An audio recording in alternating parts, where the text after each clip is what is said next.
بسم اللہ الرحمن الرحیم۔ خواب کی تعبیر کے متعلق یوٹیوب اور دیگر سائٹ پر بہت سارا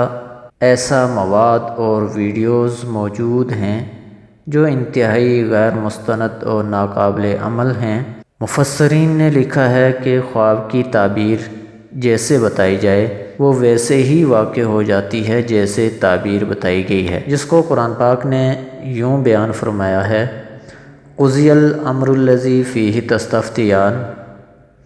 یعنی جو میں نے تمہیں خواب کی تعبیر بتائی ہے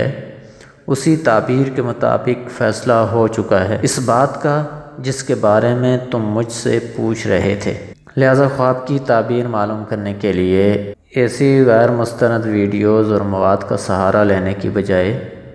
ان شخصیات کی پیروی اور اتباع کی جائے جو تقوی و طہارت، علم و عمل میں اعلیٰ مقام رکھتے تھے۔ اگر آپ انہی شخصیات کی تعبیرات کی روشنی میں اپنے خواب کی تعبیر جاننا چاہتے ہیں تو دیکھتے رہیے IRC-TV چینل۔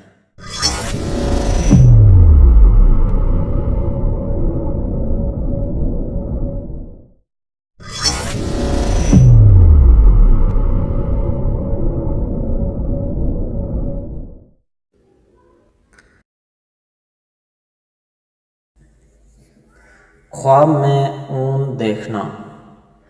حضرت ابن سیرین رحمۃ اللہ علیہ نے فرمایا ہے کہ خواب میں اون دیکھنا ہر اعتبار سے مال، حلال اور روزی ہے،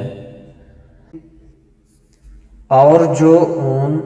بٹی ہوئی نہیں ہے وہ بہتر اور عمدہ ہے۔ اگر دیکھے کہ اون اس کے پاس ہے یا کسی نے اس کو دی ہے یا خریدی ہے یا اپنی جگہ پر لے گیا ہے تو دلیل ہے کہ اسی قدر اس کو مال ملے گا۔ حضرت ابراہیم رحمۃ اللہ علیہ نے فرمایا ہے اگر کوئی شخص دیکھے کہ اس سے اون کو دور ڈالتا ہے تو دلیل ہے کہ اپنے مال کو ضائع کرے گا، اور اگر دیکھے کہ اون کو جلاتا ہے تو دلیل ہے کہ اپنا مال تباہ کرے گا، اور اگر خواب میں دیکھے کہ اس کے جسم پر اون کا جامہ ہے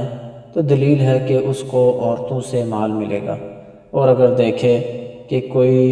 اون یا روئی کا کپڑا خریدا ہے یا اس کے پاس اون کا بستر ہے تو دلیل ہے کہ مالدار عورت کرے گا۔ حضرت جابر رحمۃ اللہ علیہ نے فرمایا ہے کہ خواب میں اونٹ کی اون مال ہے جو بادشاہ کی طرف سے ملے گا، اور اہل تعبیر کہتے ہیں کہ وراثت کا مال ہے۔ آخر میں ایک بات ذہن میں رکھیں کہ ایک ہی خواب کی کئی تعبیریں اس لیے بتائی جاتی ہیں کہ ہر انسان کے احوال مختلف ہوتے ہیں۔ انہی احوال کو سامنے رکھ کر کے انسان اپنے لیے کسی ایک تعبیر کو متعین کر دے۔